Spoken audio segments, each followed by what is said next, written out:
Hello farmers, இன்றைக்கி வீடியோவில் எதை பற்றி பார்க்க வரோம்னா, நம்ம கவாத்து செஞ்சுட்டுருக்கக்கூடிய மல்லிகை செடிக்கு பூ பூக்கிற வரை நம்ம எந்த மாதிரியான உயிரியல் பயன்படுத்தலாம் அண்ட் எவ்வளோ அளவு பயன்படுத்தணும் அப்படிங்கிற பற்றி தான் பார்க்க போகிறோம். அதுவும் குறிப்பாக வெயில் காலத்தில் கவாத்து செஞ்சுட்டுருக்கக்கூடிய மல்லிகை செடிக்கு ஏற்படக்கூடிய அழுத்தங்கள்லேருந்து மல்லிகை செடியை பாதுகாத்து எப்படி அதிகமான கொப்புகள் தோற்றுவிக்க வச்சு மகசூல் அதிகரிக்கலாம் அப்படிங்கிற பற்றி தான் பார்க்க போகிறோம். இப்போ நீங்கள் ஸ்க்ரீனில் பார்க்குற மல்லிகை செடி எல்லாமே கவாத்து செஞ்சு விட்டு சரியாக ஒரு 2 வார காலம் ஆன மல்லிகை செடிகள் தான். ஸோ இந்த மாதிரி நம்ம வந்து கவாத்து செஞ்சு விட்டுக்கூடிய மல்லிகை செடிக்கு பொதுவாகவே கவாத்து செய்யும்போது ஒரு அழுத்தம் ஏற்படும். அதாவது ப்ரென்னிங் ஷாக்குன்னு நம்ம குறிப்பிடலாம். அதாவது கவாத்து செஞ்ச அதிர்ச்சியில் இருக்கும். இது வந்து எதனால் இப்படி ஆகும் அப்படின்னா, நல்லா அதிகமான கொப்புகளோட ரொம்ப படர்ந்துருக்கக்கூடிய மல்லிகை செடியில் சடனாக எல்லா கொப்புகளையுமே அப்புறப்படுத்தும் போது இந்த மாதிரி அதிர்ச்சி ஏற்படும். ஸோ இது வந்து எல்லா செடிகளுக்கும் ஏற்படாது, ஆனால் ஒரு சில செடிகளுக்கு வந்து ஏற்படும். அண்ட் இந்த ப்ரென்னிங் ஷாக் ஏற்படலை அப்படின்னாலும் நம்ம இந்த வெயில் காலங்களில் கவாத்து செய்யும்போது இந்த அதீத வெப்பத்தினால மீதமுள்ள இலைகள் எல்லாமே அவியும். ஸோ இது வந்து முழிச்சி அடைந்த இலைகள் அண்ட் ஏதாவது பெயின்கள் தாக்குதல் ஏற்பட்டிருந்ததுன்னா அந்த இலைகள் எல்லாமே அவிஞ்சு கொட்டிடும். ஸோ இது ஒரு பக்கம் நடக்கும். அண்ட் அதே நேரத்தில் கொப்புகள் புதிதாக தோற்றுவிக்கிறது வந்து தாமதப்படும், இந்த மாதிரி அழுத்தத்துக்கு உட்பட்டிருந்தது அப்படின்னா. ஸோ இதுக்கு வந்து நம்ம கவாத்து செஞ்சு விட்டு முதல் நாளோ இல்லைனா 2வது நாளோ முடிஞ்ச அளவு முதல் 2 நாட்கள் அடிக்கிறது வந்து பெஸ்ட்டு. ஏன்னா அப்போ தான் பயிர் வந்து ரொம்ப பெருமளவு ஸ்ட்ரெஸ்ஸில் இருக்கும். ஸோ அதுக்கு பின்னாடி கொஞ்சம் கொஞ்சமாக செடியே அரும்புகள் எடுக்கிறதுக்கான செயல்பாடுக்கு போயிடும்.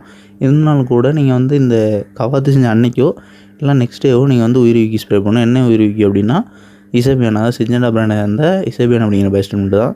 ஸோ இது வந்து ஆர்கானிக் உயிர்விக்கி தான் அப்படிங்கிறதுனால இது பயன்படுத்த மூலிமா இந்த காயங்கள் ஏற்பட்டக்கூடிய எல்லா கொப்புகளுக்குமே அதை சுலபமாக ஹீல் பண்ணி அதிகமான புதிய கொப்புகளை தோற்றுவிக்கிறதுக்கான செயல்பாடை பயிருக்கு செய்யும். அதாவது நீங்கள் பொதுவாக பார்த்தீங்கன்னு தெரியும், நம்ம கவாத்து செஞ்சுட்டுக்கூடிய எல்லா கொப்புகள்லையுமே வெட்டுப்பட்டிருக்கும். ஸோ அந்த வெட்டுப்பட்டிருக்கக்கூடிய கொப்புகள்லாம் கொஞ்சம் கொஞ்சமாக காஞ்சி முழுவதுமாக மேலே வந்து ஒரு சென்டிமீட்டர் வரை கொப்புகள் வந்து காயும்.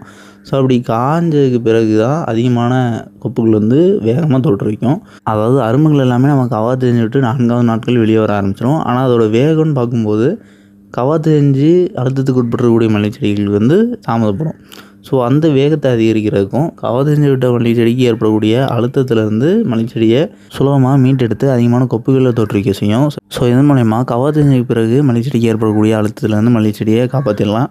அண்ட் இந்த ஸ்ப்ரே நீங்கள் முதல் 2 நாட்களுக்குள்ளே கவாத்து செஞ்ச பிறகு கொடுத்தது பிறகு இதிலேருந்து சரியாக ஒரு 5வது நாள் ஹியூமிக் ஆசிட் 1 லிட்டர் தண்ணிக்கு 1 கிராம்லேருந்து 2 கிராம் கிரானியூல்ஸாக இருந்தால், இல்லை லிக்விடாக இருந்துச்சுன்னா 1 ml-லேருந்து 2 ml அப்படிங்கிற அளவில் நீங்கள் மல்லிகை செடிக்கு ஸ்ப்ரே பண்ணலாம். ஸோ 1 ml ஸ்ப்ரே பண்ணாலுமே போதும்.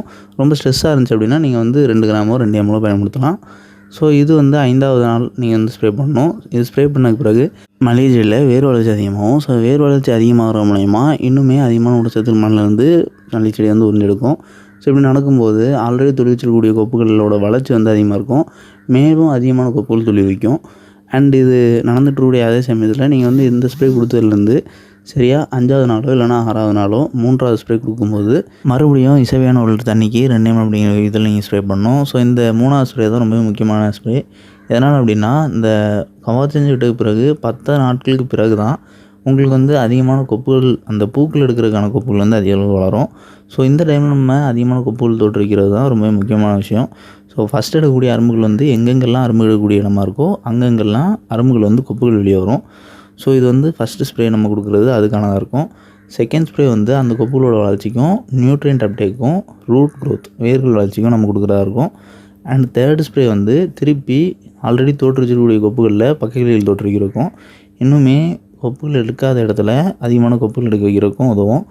ஸோ இந்த கொப்புகள் தான் நமக்கு முதற்கட்ட பூக்கள் எடுக்கிறதுக்கான கொப்புகளாக இருக்கும். ஸோ இந்த 3 ஸ்ப்ரேக்கு பிறகு நீங்கள் வந்து எந்த ஒரு உயிர்விக்கிலோ கட்டாயமாக பயன்படுத்தணுங்கிற அவசியம் கிடையாது. நீங்கள் பூச்சிக்கொல்லிகள் சரிவர ஸ்ப்ரே பண்ணுறதும் மல்லிகை செடிக்கு போதுமான நியூட்ரியன்ட் கொடுக்குறதுல தான் கவனம் செலுத்தணும். ஸோ அந்த 3 ஸ்ப்ரே அப்படிங்கிறது வந்து உங்களுக்கு முதற்கட்ட பூக்கள் எடுக்கிறதுக்கும் அந்த செடியோட அழுத்தத்திலேருந்து செடியை மீட்டெடுத்து அதிகமான கொப்புகள் தோற்றுவிச்சு ஒரு ஆரோக்கியமான செடியாக கொண்டு வரதுக்கு போதுமானதாக இருக்கும்.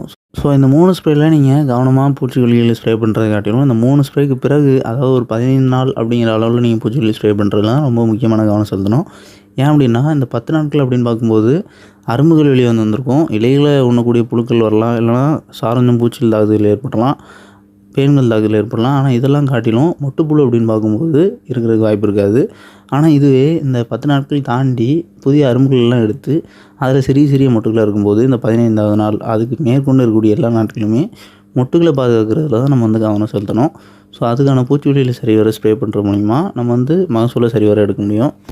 அண்ட் புழுக்கள் பூச்சிகளெல்லாம் அழிக்கிறதுக்காக இந்த மாதிரியான பூச்சிக்கொல்லிகள் பயன்படுத்தணும். அண்ட் பெண்கள் அழிக்கிறதுக்காக இந்த மாதிரியான பெண்கொல்லிகள் பயன்படுத்தணும். இந்த மாதிரியான வீடியோஸ் எல்லாம் நம்ம வந்து ஏற்கனவே பப்ளிஷ் பண்ணி ஜாஸ்மின் அப்படிங்கிற பிளேலிஸ்ட்டில் போட்டு வச்சுருந்துருக்கோம். ஸோ அந்த பிளேலிஸ்ட்டோட லிங்க் வந்து டிஸ்கிரிப்ஷன் கொடுக்குறோம். ஸோ அதில் நீங்கள் ஸ்க்ரால் பண்ணி எந்த வீடியோ பார்க்கணும்னு நினைக்கிறீங்களோ பார்த்துக்கலாம். அண்ட் இன்னொன்று, நம்ம வந்து இந்த 3 ஸ்ப்ரே கொடுத்ததுக்கு பிறகு இந்த புழுக்கள் பூச்சிகளுக்கான மருந்துகள்லாம் நீங்கள் சரிவர ஸ்ப்ரே பண்ணதுக்கு பிறகு இப்போது உதாரணத்துக்கு உங்களோட மல்லி செடிகளுக்கு வந்து அதிகமான வெப்பத்தினால ஹீட் ஸ்ட்ரெஸ் ஏற்படுறதுனாலோ, இல்லைனா போதிய அளவில் நீர் கொடுக்குறதுக்கு முன்னாடியோ, இல்லைனா போதுமான நீர் கிடைக்காம இந்த ட்ரவுட் ஸ்ட்ரெஸ் ஏற்படுது அப்படின்னா, அதை தவிர்க்கிறதுக்கு நீங்கள் வந்து குவான்டிஸ் அப்படிங்கிற பயிற்சி பயன்படுத்தலாம். ஸோ இது வந்து ஹீட் ஸ்ட்ரெஸ்லேயும் ட்ரவுட் ஸ்ட்ரெஸ்லேயும் இருந்து பயிரை பாதுகாத்து மகசூலை தற்காத்துக்கிறதுக்கு தான், மகசூலோட தரத்தை அதிகமாகிறதுக்கு தான் குறிப்பாக. ஸோ அதனால் இந்த மாதிரி வெப்ப காலங்களில் நீங்கள் கவர் செஞ்சுட்றீங்க அப்படின்னா, நம்ம வந்து 3வது ஸ்ப்ரே இசபியன் கொடுக்குறது சொல்லியிருந்தோம். 10வது நாளோ இல்லை 11வது நாளோ. ஸோ அதுலேருந்து 5வது நாள், அதாவது மல்லிச்செடியை கவர் செஞ்சு விட்டதுக்கு பிறகு சரியாக 15வது நாள் 4வது ஸ்ப்ரே நீங்கள் கொடுக்கும்போது நீங்கள் வந்து குவான்டிஸ் அப்படிங்கிற பயிற்சிமெண்ட் வந்து 1 லிட்டர் தண்ணிக்கு 2 ml அப்படிங்கிற விதத்தில் ஸ்ப்ரே பண்ணலாம். அண்ட் அகைன் 20வது நாள் தவிர்த்துட்டு 25வது நாள் நீங்கள் வந்து குவான்டிஸ் அப்படிங்கிற பயிற்சிமெண்ட் வந்து 1 லிட்டர் தண்ணிக்கு 2 ml அப்படிங்கிற விதத்தில் பயன்படுத்தலாம். அதற்கு பிறகு மகசூல் வந்து நீங்கள் பயன்படுத்தக்கூடிய இந்த குவான்டிஸ் மூலயமாவே பூக்கள் வந்து பெரிதாக வரும். ஸோ இது வந்து ஹீட் ஸ்ட்ரெஸ், ட்ரவுட் ஸ்ட்ரெஸ் இந்த மாதிரியான அழுத்தங்கள்லேருந்து பயிர் தற்காத்து, இந்த அழுத்தங்களால் பயிரோட மகசூல் பாதிக்காமல் தடுத்து அந்த மகசூலோட தரத்தை உயர்த்தும். ஸோ இதன் மூலயமா பூக்களுமே பெரிதாக வரும். அண்ட் அந்த நேரத்தில் பயிருக்கு இந்த அழுத்தத்துலேருந்து ரிலீஃபும் கிடைக்கும். அண்ட் இன்னொன்று, நம்ம வந்து கவர் செஞ்சு விட்டதுலேருந்து 4வது ஸ்ப்ரேவும் 6வது ஸ்ப்ரேவும் இந்த குவான்டிஸ் கொடுக்க சொல்லியிருக்கோம். அதாவது 15வது நாளும் 25வது நாளும். ஸோ இதுக்கு இடைப்பட்ட ஸ்ப்ரேவான ஸ்ப்ரே 5, அதாவது 20வது நாள் நீங்கள் வந்து பூச்சிக்கொல்லி ஸ்ப்ரே பண்ணும்போது இது கூட ஹியூமினாஸோ இல்லைனா ஹியூமிக் ஆசிடோ ஏதாவது கலந்து பயன்படுத்தலாம். அதாவது குறுநெடியில் இருக்கக்கூடிய ஹியூமிக் ஆசிடோ இல்லைனா லிக்விட் ஃபார்மெட்டில் இருக்கக்கூடிய ஹியூமிக் ஆசிடோ நம்ம வந்து செகண்ட் ஸ்ப்ரேயில் குறிப்பிட்டது போலேயே 1 லிட்டர் தண்ணிக்கு 1 கிராமோ இல்லைனா 1 ml இல்லைனா 2 கிராமோ 2 ml நீங்கள் பயன்படுத்தலாம்.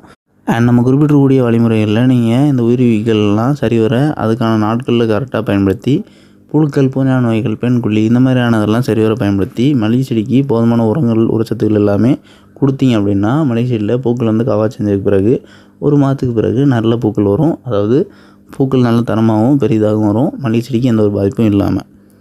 அண்ட் நம்ம வந்து குறிப்பிட்டக்கூடிய இந்த பயோஸ்டிமுலன்ட் ஸ்ப்ரே எல்லாமே நம்ம வந்து வெயில் காலத்தில் கவர் செய்ய வேண்டக்கூடிய மல்லிகை செடிகளுக்கு தான் குறிப்பிட்டு சொல்லியிருந்திருக்கோம். அந்த டோசேஜ் எல்லாமே அதுக்கு தான் பொருந்தும்.